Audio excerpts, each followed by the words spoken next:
¿Alguna vez has sentido que la imagen que los demás tienen de ti no coincide con quién realmente eres? ¿Te has descubierto actuando según expectativas externas, creando una versión aceptable de ti mismo para ser amado, para ser visto, para evitar el juicio? Vivimos en una época donde cada uno de nosotros se ha convertido en su propio publicista, donde la línea entre lo que somos y lo que mostramos se ha vuelto cada vez más difusa. El yo real se esconde detrás del yo curado, editado y filtrado. Publicamos sonrisas mientras sentimos ansiedad. Celebramos logros mientras enfrentamos crisis internas. La cámara siempre encendida, pero el alma muchas veces apagada. Como escribió Carl Jung, la persona es una especie de máscara diseñada a veces para un propósito útil, pero que con demasiada frecuencia nos impide ver lo que realmente somos. Esta máscara, necesaria para la convivencia social, se convierte en una prisión cuando olvidamos que no somos ella. María tiene 32 años, es terapeuta, activa en redes sociales, admirada por su claridad emocional y su estilo de vida consciente. Publica historias con frases inspiradoras. Habla sobre la importancia de la salud mental. Pero por las noches, llora en silencio por un divorcio que no ha podido procesar. No lo dice porque siente que decepcionaría a quienes la siguen. No lo muestra porque teme romper la imagen que ha construido. Vive atrapada entre la mujer que es y la mujer que todos creen que es. Y como María, hay miles. Hombres que proyectan éxito mientras se ahogan en deudas. Mujeres que comparten rutinas saludables mientras luchan contra trastornos alimenticios. Jóvenes que suben videos bailando mientras sienten que su vida no tiene dirección. Y todos, absolutamente todos, sienten que no pueden mostrar su verdad sin perder algo. ¿Pero qué se pierde realmente al mostrar quién eres? ¿Y qué se gana al ocultarlo? Jung decía, lo que no se hace consciente se manifiesta en nuestras vidas como destino. Aquello que reprimimos, que negamos, que intentamos esconder, no desaparece. Se convierte en ansiedad, en insomnio, en una sensación crónica de insatisfacción. Vivir desde una identidad digital falsa fragmenta nuestra psique.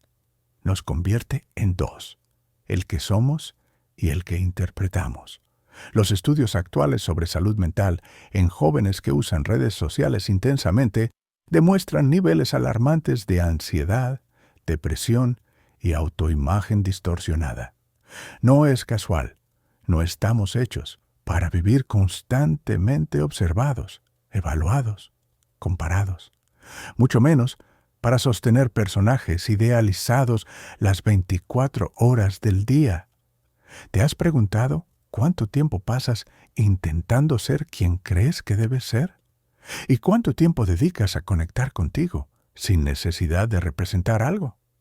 Imagina que entras a una habitación llena de gente. Todos ríen, se toman selfies, se graban. Tú también lo haces. Subes una foto, recibes cientos de likes, pero al cerrar el celular, algo dentro de ti sigue vacío. No es tristeza, es desconexión, porque esos aplausos no eran para ti, eran para la versión de ti que diseñaste. Esa es la herida del yo moderno. La necesidad de ser visto ha sustituido el deseo de ser conocido. Como escribió Jung, el privilegio de toda una vida es llegar a ser quien realmente eres. Pero, ¿cómo lograrlo en una cultura que premia la apariencia y castiga la vulnerabilidad? No se trata de exponerse sin filtros o de contar cada herida. No se trata de convertir la intimidad en contenido. Se trata de preguntarse, ¿para quién estoy haciendo esto? ¿Qué parte de mí estoy sacrificando para sostener esta imagen? ¿Y qué pasaría si me permitiera ser honesto? Tal vez descubriríamos que mostrar nuestras sombras no nos hace menos amados, sino más humanos. Tal vez entenderíamos que no necesitamos ser perfectos para ser aceptados, que hay fuerza en la vulnerabilidad, que hay belleza en la autenticidad, y tal vez, solo tal vez, al dejar de actuar, empezamos a vivir de verdad. Porque como enseñaba Jung, no podemos amar lo que no conocemos, y eso incluye a nosotros mismos. Mientras sigamos interpretando un papel, nadie podrá amarnos realmente, porque amarán al personaje, no a la persona. Entonces, dime, ¿estás dispuesto a dejar de actuar? ¿Estás listo para dejar de ser una imagen y empezar a ser una presencia real? Esto es solo el comienzo. El verdadero viaje hacia ti mismo recién empieza. ¿Qué sucede dentro de nosotros cuando actuamos un papel durante tanto tiempo que olvidamos quiénes éramos antes de empezar? En el corazón de esta división entre la imagen pública y el yo interno, nace un conflicto silencioso pero profundo. El yo real se vuelve un extraño. Vivimos alimentando una identidad que no nos representa, pero que sentimos que es la única que puede ser amada, admirada, validada. Y al hacerlo, comenzamos a erosionar nuestra relación más importante, la que tenemos con nosotros mismos.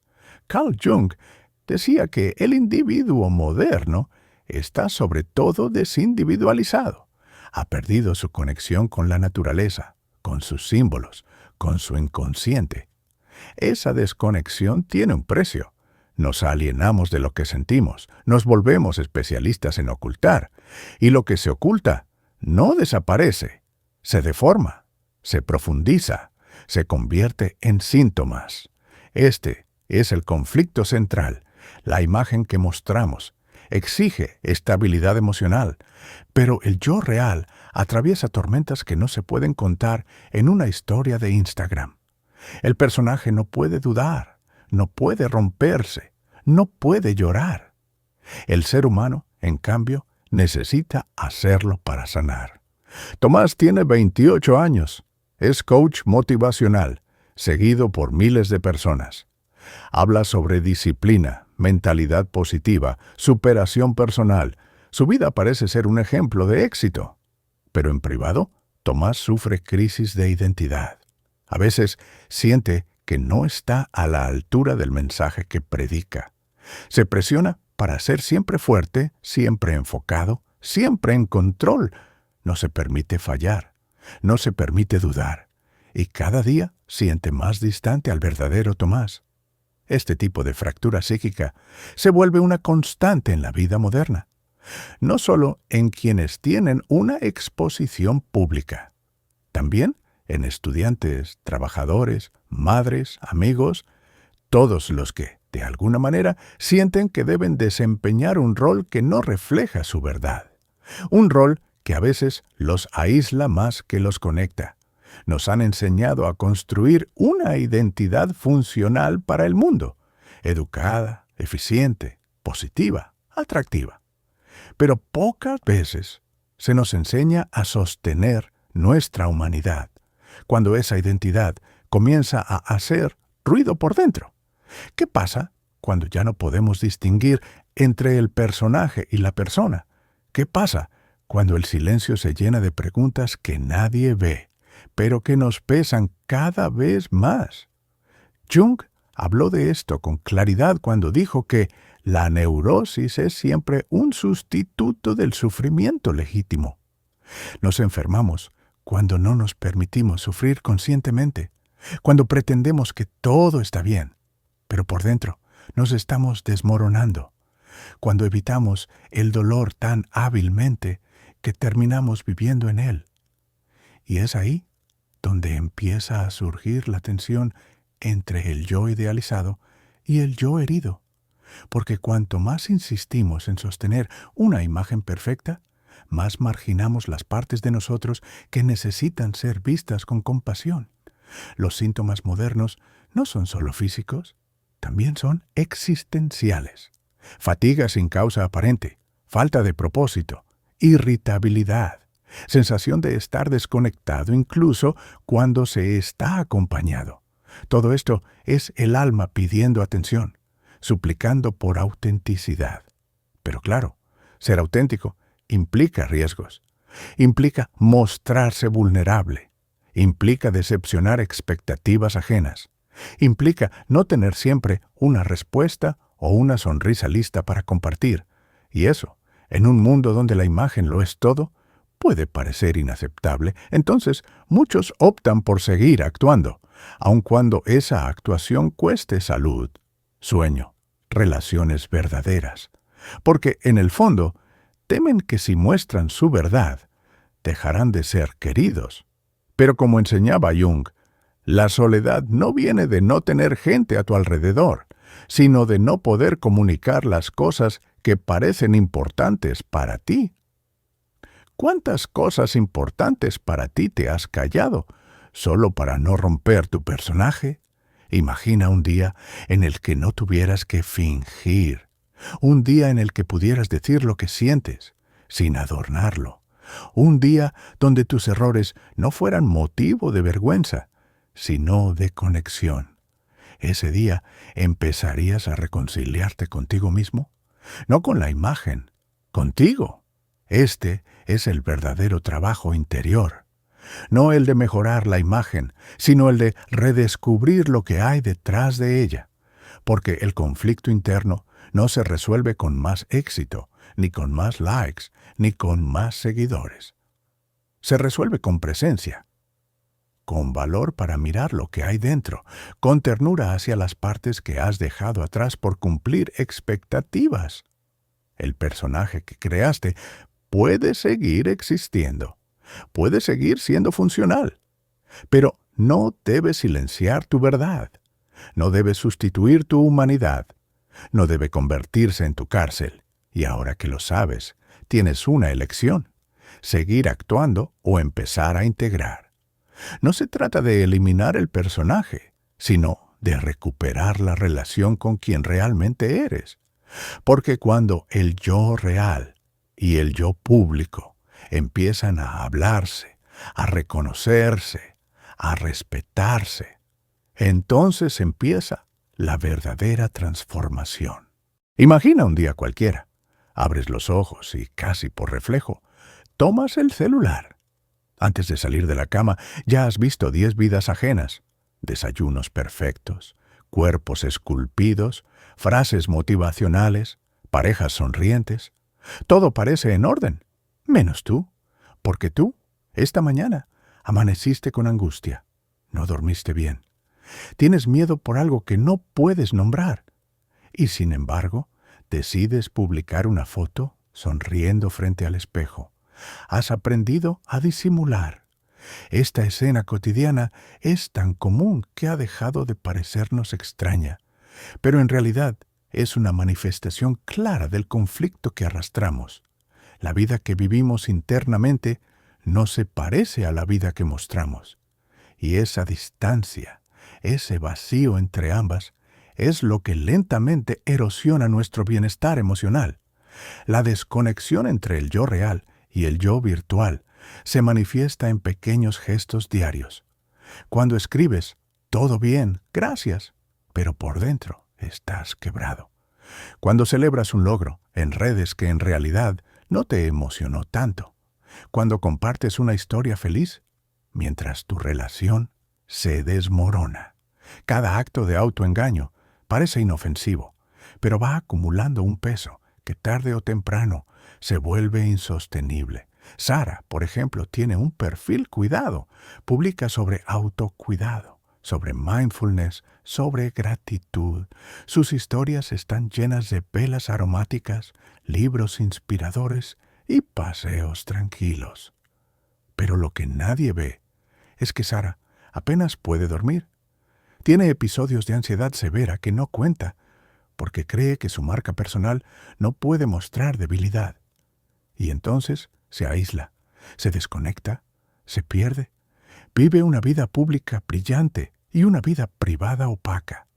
Carlos, por otro lado, sube fotos en el gimnasio, da consejos sobre disciplina y hábitos, pero se siente vacío, Su motivación original era sentirse mejor consigo mismo, pero con el tiempo, su cuerpo se volvió un escudo, un símbolo de control frente a un mundo interno que le da miedo enfrentar. No se permite un día de descanso, no se permite fallar, porque si baja la guardia, teme descubrir todo lo que está evitando. Estas dinámicas no son únicas, se repiten una y otra vez en diferentes escenarios. La madre que publica sobre maternidad feliz, mientras llora en silencio por sentirse agotada. El estudiante que presume becas y logros académicos mientras lucha con pensamientos oscuros. El emprendedor que habla de éxito mientras sufre ataques de pánico al cerrar la puerta de su oficina. Y el problema no está en compartir cosas buenas. El problema está en creer que debemos ocultar todo lo demás para ser aceptados. Como escribió Carl Jung, el encuentro con uno mismo es, por lo general, desagradable. No porque haya algo mal en nosotros, sino porque implica ver partes que hemos aprendido a esconder. Nos acostumbramos tanto a sostener la imagen que olvidamos cómo se siente simplemente ser. La sobreexposición virtual ha redefinido lo que consideramos normal: mostrar, editar, filtrar, repetir. Y al hacerlo, también hemos aprendido a filtrar nuestras emociones. Ya no solo elegimos el mejor ángulo de una foto, sino también el ángulo emocional más aceptable. Mostramos la felicidad procesada, la tristeza maquillada, la vulnerabilidad empaquetada como superación. Pero detrás de todo eso sigue estando el ser humano, el que quiere llorar sin justificarse, el que desea ser escuchado sin tener que escribir un post viral, el que anhela ser amado por lo que es, no por lo que proyecta. Los ejemplos de la vida diaria lo demuestran. La máscara pesa, la coherencia interna se pierde, y el alma, que no se expresa, se marchita, no en un solo día, sino lentamente, en 1000 pequeños gestos de desconexión. Quizás no podamos eliminar por completo esa dualidad entre el yo privado y el yo público, pero podemos empezar a reducir la distancia, a mostrarnos un poco más humanos, a decir, no estoy bien sin culpa, a reconocer que el éxito no siempre se ve como en las redes, que la vida real también tiene días grises, porque cada vez que finges, te alejas un poco más de ti. Pero cada vez que te muestras tal como eres, aunque sea un poco, te recuperas. Y ese es el próximo paso de esta reflexión: aprender a integrar, a dejar de esconder las partes incómodas, a descubrir que ser completo es mucho más poderoso que ser perfecto. Eso es lo que exploraremos ahora. La integración no es un evento, es un proceso. Y como todo proceso humano profundo, implica tiempo, incomodidad y una dosis necesaria de honestidad. Hasta aquí, hemos visto cómo nos fracturamos entre la versión que mostramos y la persona que somos. Pero, ¿cómo empezamos a cerrar esa brecha? ¿Cómo dejamos de actuar para los demás y comenzamos a vivir para nosotros? Carl Jung hablaba de un camino llamado individuación, el proceso mediante el cual el ser humano se convierte en aquello que ya es en potencia. No se trata de convertirse en otro, sino de descubrir las partes olvidadas, rechazadas, escondidas de sí mismo y reunirlas en una totalidad viva. Es, en palabras del propio Jung, la realización del sí mismo. Pero este camino no es cómodo, porque la integración exige algo que hemos aprendido a evitar: mirar hacia adentro sin filtros. Imagina una casa a la que has ido llenando de decoraciones hermosas para mostrar a los demás. Cada cuadro está en su lugar, cada lámpara bien posicionada, pero nunca entraste al sótano. Ahí guardaste todo lo que no encajaba con la imagen que querías proyectar: tus miedos, tu rabia, tus inseguridades, tus contradicciones, La integración comienza el día en que decides abrir esa puerta y bajar, no para quedarte allí, sino para ver con claridad lo que has intentado olvidar. Ese sótano interior, Jung lo llamó la sombra, todo lo que no queremos ser, pero somos. Y hasta que no la reconozcamos, estaremos fragmentados. Por eso, integrar no es eliminar defectos, no es vencer debilidades, es darles un lugar en nuestra narrativa, es aceptar que somos luz y también sombra. La cultura de la positividad constante nos ha hecho creer que debemos estar siempre bien, siempre productivos, siempre inspiradores, pero el alma no funciona así. El alma necesita pausas, necesita silencio, necesita verdad. Y la verdad, muchas veces, duele. La integración comienza cuando dejamos de escapar de esa verdad. Cuando en lugar de preguntarnos, ¿cómo me ven los demás?, swingamos a preguntarnos, ¿quién soy cuando nadie me ve? Ese giro es profundo y puede comenzar con actos muy sencillos. Permitirte llorar sin ocultarte. Reconocer que no tienes todas las respuestas. Admitir que hay días en los que simplemente no puedes. Y entender que eso no te hace débil, te hace real. Tomemos el ejemplo de Elena. Siempre fue la fuerte de la familia, la que resolvía todo, la que sostenía a los demás. Pero por dentro, Elena cargaba un agotamiento crónico, hasta que un día su cuerpo se quebró. Crisis de ansiedad, ataques de pánico, insomnio, no porque fuera débil, sino porque había ignorado su alma por demasiado tiempo. La integración para ella comenzó cuando se permitió no estar bien, cuando dejó de ser solo la cuidadora y comenzó a cuidarse. O el caso de Diego. Siempre fue visto como el alma de la fiesta. Divertido, carismático, energético. Nadie sospechaba que después de cada reunión social, Diego pasaba horas en silencio sintiéndose vacío. Había aprendido a desempeñar el rol que todos amaban, pero no sabía quién era cuando se apagaban las luces. Su proceso empezó cuando entendió que podía ser profundo, triste, lento, y que eso también era válido. La integración, entonces, no es un cambio externo. Es una reconciliación interna. Es darte permiso de ser múltiple. Es dejar de luchar contra partes de ti que no encajan en la imagen ideal. Es empezar a verte con más compasión que exigencia. Y poco a poco, algo cambia. Porque cuando ya no necesitas sostener una fachada, tus relaciones se vuelven más genuinas, tu presencia más libre, tus emociones más vivas. Jung decía que el yo no se alcanza negando las partes oscuras, sino aceptándolas y dándoles lugar. Eso no significa que debas compartir todo con todos. Significa que ya no necesitas mentirte a ti mismo. Tal vez no puedas borrar la distancia entre tu yo interno y tu yo público de un día para otro. Pero cada vez que eliges ser honesto contigo, esa distancia se reduce. Cada vez que te escuchas, en lugar de censurarte, el muro se debilita. Cada vez que abrazas tu sombra, tu luz se vuelve más auténtica. Y en ese camino descubres algo inesperado. Que no necesitas ser perfecto para ser suficiente. Que no necesitas actuar para ser amado. Que ser tú mismo, completo, contradictorio, humano, es más liberador que cualquier máscara bien diseñada. Esa es la transición que estamos viviendo, del personaje a la persona, de la imagen al ser, del exterior al alma. Y en la próxima etapa exploraremos qué significa vivir desde esa nueva integridad, sin buscar validación constante, sin depender de miradas ajenas, sin miedo a ser.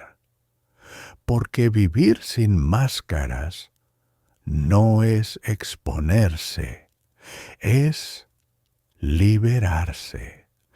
¿Cómo comenzamos a comprender lo que somos, sin necesidad de cambiarnos, corregirnos o redimirnos? En una cultura obsesionada con el rendimiento y la mejora constante, hablar de comprensión suena casi a resignación, pero no lo es. Comprender no es rendirse, es ver con claridad. Y ver con claridad, a veces, es el primer acto de sanación. Llegados a este punto, después de explorar la fractura entre lo que mostramos y lo que somos, la invitación ya no es actuar, ni transformar, ni siquiera decidir. Es observar. Es aprender a quedarnos con lo que sentimos sin necesidad de solucionarlo. Es estar. Carl Jung afirmaba, aquello a lo que te resistes persiste. Aquello que aceptas se transforma. Aceptar no es justificar. No es decir que todo está bien. Es dejar de pelear con lo que ya es. Es soltar la guerra interna contra nuestras emociones incómodas. Es permitirnos ser territorio complejo, contradictorio, no resuelto. Imagina que estás frente a un espejo que no distorsiona ni mejora tu imagen. Solo refleja. No te juzga. No te corrige. Así es la comprensión. No busca un resultado. Busca presencia. Y sin embargo, ¿cuántas veces nos relacionamos con nuestras emociones como si fueran errores a corregir? La tristeza como debilidad. La rabia como algo impropio. La ansiedad como algo vergonzoso. Pero, ¿y si cada una de esas emociones fuera una mensajera? ¿Y si la tristeza no fuera el final, sino el eco de algo que merece ser sentido? ¿Y si la rabia no fuera enemiga, sino un límite que no supimos poner? ¿Y si la ansiedad no fuera defecto, sino la alarma de una vida que se vive fuera de ritmo? Comprender no es intelectualizar, no es racionalizar todo lo que sentimos, es aprender a mirar desde otro lugar, un lugar sin urgencia, sin condena, sin necesidad de explicar todo. Veamos a Martín.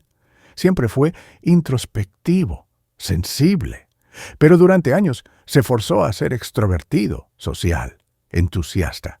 Le decían que debía salir de su zona de confort, que debía superar sus miedos.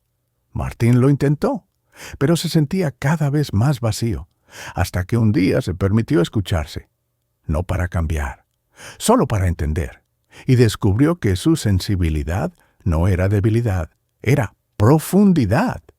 O Cecilia, que durante años vivió ocultando su inseguridad. Pensaba que debía parecer fuerte, determinada, que debía tener claro quién era, hasta que comenzó a escribir en un cuaderno todo lo que sentía sin filtro. Lo hizo cada día, sin propósito claro, solo para soltar. Y un día, al releer, comprendió que en su inseguridad había una búsqueda auténtica de sentido. Que no saber también era parte del camino. Estos caminos de comprensión no llevan a un destino, no prometen certezas, pero traen algo más valioso, paz.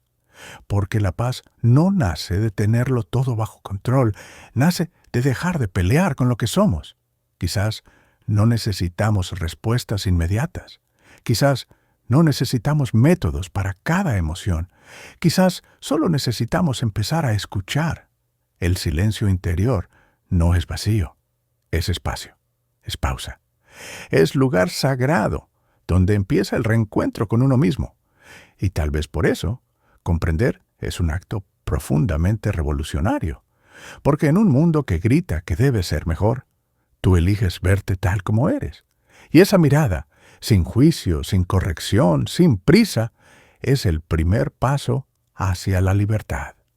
En la próxima y última parte, exploraremos cómo vivir desde esta libertad, no como un estado ideal, sino como un movimiento interno, una manera distinta de habitarse, no para tener todas las respuestas, sino para caminar más ligero, porque a veces comprender no es entender todo, es simplemente dejar de huir. Y ahora que has caminado por cada rincón de ti, con tus máscaras, tus silencios, tus contradicciones y tus luces, ¿cómo sigues adelante? ¿Cómo se vive después de comprenderse? La respuesta no es una fórmula ni una lista de pasos. Es una sensación, una nueva manera de habitarte. Vivir después de comprenderse no es vivir sin errores, sin miedos o sin sombras. Es vivir sabiendo que todo eso también forma parte de ti. Es dejar de moverse para ser visto y empezar a moverse para estar presente. Carl Jung decía que la libertad no consiste en hacer lo que se quiere, sino en poder ser quien uno es. Y cuando eres quien eres, la vida deja de sentirse como una representación. Se vuelve experiencia, se vuelve cuerpo, se vuelve alma. En este momento, puede que no sientas que has cambiado radicalmente. Y está bien, porque comprender y transformarse no es una revolución visible. Es una mutación silenciosa, un desplazamiento leve pero decisivo en tu forma de mirarte. Imagina caminar por la calle sin necesidad de sostener una imagen, sin preguntarte cómo te ves desde afuera, solo respirando, viviendo, sintiendo. Imagina una conversación donde no necesitas impresionar, sino solo compartir. Imagina un día sin la presión de demostrar. Ese es el inicio de una nueva forma de existir. No se trata de dejar las redes, ni de rechazar el mundo exterior. Se trata de recordarte que lo que muestras nunca debe tener más peso que lo que sientes, que la imagen no debe aplastar la experiencia, que puedes mostrarte, pero también puedes guardarte, que puedes compartir, pero no para validarte, sino porque ya te sabes valioso, y eso, en este mundo, es un acto sagrado. Jung hablaba de la integración como el arte de convertir la vida en totalidad, no de fragmentarse para encajar, no de eliminar partes para ser aceptado, sino de reunirte, de aceptar que tú, con tus luces y tus sombras, ya eres suficiente. No necesitas ser brillante cada día, no necesitas estar seguro cada instante, no necesitas tener todo claro para seguir, solo necesitas habitarte. A veces eso significa decir no. A veces significa quedarte en silencio. A veces significa llorar. A veces reír sin razón. Pero siempre vivir desde un lugar real. Porque cuando empiezas a vivir así, algo cambia. El juicio se vuelve compasión. La exigencia se vuelve ternura. La soledad se vuelve espacio. Y tú, sin darte cuenta, comienzas a sentirte más completo, no perfecto. No invulnerable, no iluminado, solo tú. Tal vez el viaje no se trata de encontrarte. Tal vez se trata de dejar de esconderte. Y en ese instante, cuando dejas de ocultarte incluso ante ti mismo, la vida ya no es un escenario. Es un hogar. Ahora sí, no hay más partes, no hay más máscaras. Solo queda caminar, sin prisa, sin guión, sin filtro, solo tú, en ti.